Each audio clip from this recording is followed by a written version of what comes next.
Política, poder y economía. Son 13 palabras que en sí mismas conllevan mucho de forma y de fondo.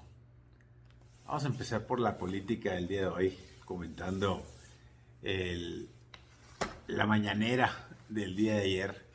Fíjese que se vivieron nostalgias y recuerdos muy importantes para el presidente de México, ya que muchos recordarán, otros no tanto, que entre el año 2000 y 2005, Andrés Manuel López Obrador fue jefe de gobierno, fue, fue jefe de gobierno de la Ciudad de México.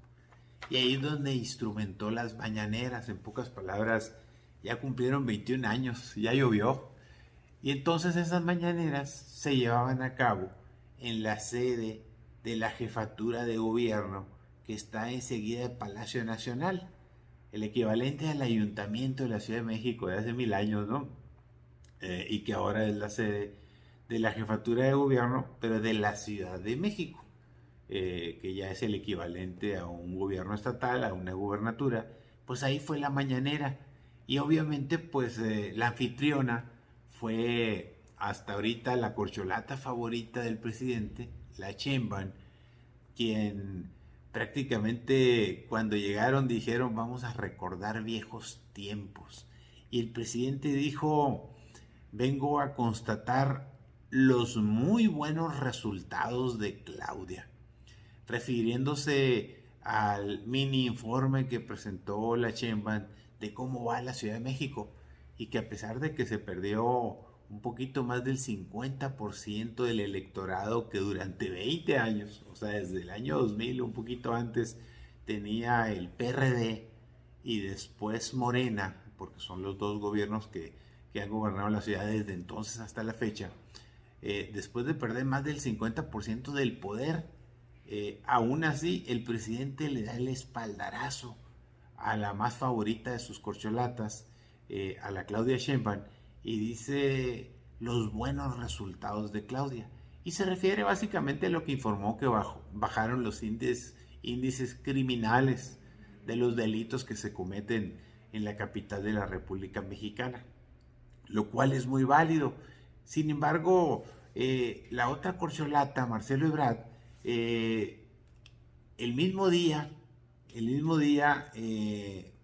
tuvo una reunión con todos los miembros de la izquierda latinoamericana, básicamente 5 expresidentes de izquierda latinoamericanos y un expresidente de España estuvieron con Marcelo reconociendo el liderazgo de México en Latinoamérica y qué bueno que se recupere, y hablaron de cosas muy interesantes en algo que se llamó el séptimo encuentro del Grupo de Puebla, porque así le pusieron porque creo que ahí empezó esto.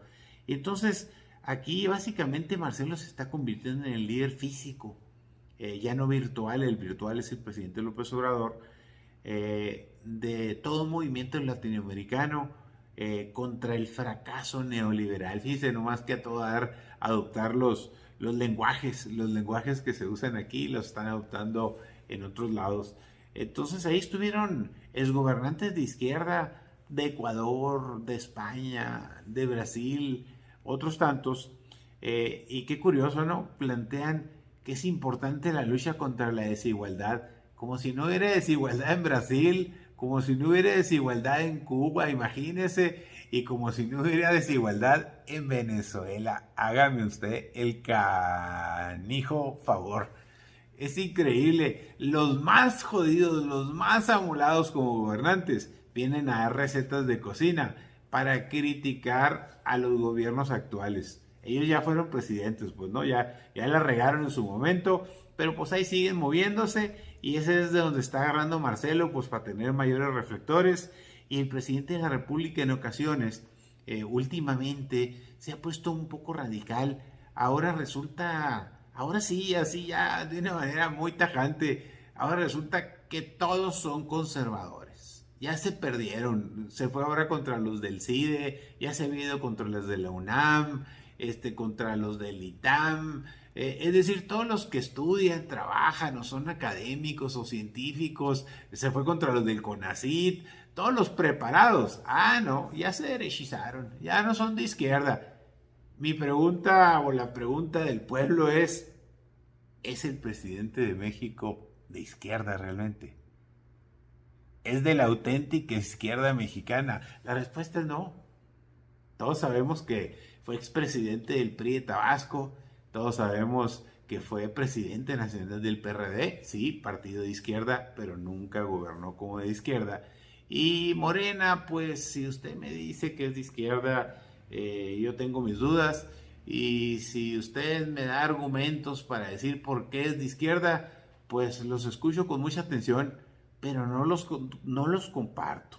Entonces, aquí lo que vamos a ver en el juego este de la política es qué va a pasar con las otras corcholatas, porque pues la Tatiana Cloutier, yo creo que no va a haber mañanera con ella, pues porque la inflación, la devaluación, la hiperinflación, el incremento de precios, la fuga de capitales, la falta de inversionistas extranjeros que tengan confianza en México, pues no está como para ir a presumirse en una mañanera allá en la Secretaría de Economía con la pobre Tatiana que pues ahí fue metida en el baile. ¿Y qué le digo de la Rocío Nale? Esta tuvo sus cinco segundos de gloria ahora que hubo la visita a las refinerías de Dos Bocas, Salamanca y Cadereyta, y que el presidente se tiró el rollo de que le va a meter 60,000 millones de pesos para rescatar las refinerías. Pero fíjese qué curioso, mientras y todo tiene una lógica y nadie entendía por qué le van a meter tanto para hacerlas más productivas, lo cual es correcto y eso está bien, hacer más productivo pues los fierros viejos que ya tenemos. Ah, pues ya salió el peine. Fíjese que los Estados Unidos, como revancha a todo lo que está sucediendo con México y sobre todo la actuación de México en la ONU, donde agarró otro tema que se fue para el lado de los países pobres y empezó a hablar de otras cosas en el Consejo Nacional de la ONU. Biden nos manda un regalito, fíjese. Ya hay una maniobra del gobierno de los Estados Unidos para dejar en claro que no apoya la política energética de México de contaminación y atora la venta de la refinería Deer Park, aquella de Texas, que se le iba a vender a Pemex el otro 50%, el 50% ya es de Pemex, y pone en tela de duda la operación y pácatelas. Fíjese que no, dijo mi mamá que siempre no. No se va a hacer la operación de tener nuestra propia refinería en Estados Unidos para lograr gasolinas más baratas para los mexicanos. Es una zancadilla que duele. ¿Y qué le puedo decir del gran personaje que está concentrando el poder de la política en México, el ejército mexicano? Está como el personaje aquel de Héctor Suárez, el Chambas, el que hacía de todo, ¿no? Híjole, hacía de todo. Pues así está el ejército mexicano. Dice que el ejército tiene los aeropuertos, la construcción de 2.700 sucursales del Banco del Bienestar, la lucha contra el huachicol, la lucha contra el crimen organizado, aunque con abrazos, no con balazos, pero lo tiene, la construcción de puertos, el manejo de los puertos, las aduanas, las obras del Tren Maya, los canales de riego, los pobres elementos del ejército mexicano pues manejan la seguridad nacional y la vigilancia, pero pues sin poder ejercer el poder de sus armas y de su disciplina y de su capacitación. Reparten ropa y juguetes decomisados por el SAT, reparten despensas cuando hay desastres naturales y también hasta hacen obras teatrales ahí en el Zócalo de la Ciudad de México. Qué duro, qué difícil debe ser el ejército, pero la joya de la corona pues se dio ayer con el nombramiento de un general de nombre Juan Pedro Lohman o Lohman, como quiera usted verlo, que se va a encargar de garantizar el abasto de medicamentos. Y aquí pues le van a decir Juan Bautista, porque se pone en riesgo el nombre de pila de alguien bien importante en este país que dijo, si no se cumple esto con esta nueva dependencia que se llama Birmex para garantizar el abasto de medicamentos en México, me dejaré de llamar Andrés Manuel. Lo dijo esa persona de ese nombre. Fíjense nomás, ahora se pone en riesgo hasta el nombre del presidente si no se cumple con la entrega de todo esto, de los medicamentos en todo el país. Así que póngase abusado. Si no le tocan medicamentos, híjole, qué pena. Nos vamos a quedar. ¿Cómo le iremos a llamar? ¿Qué nombre será bueno ponerle?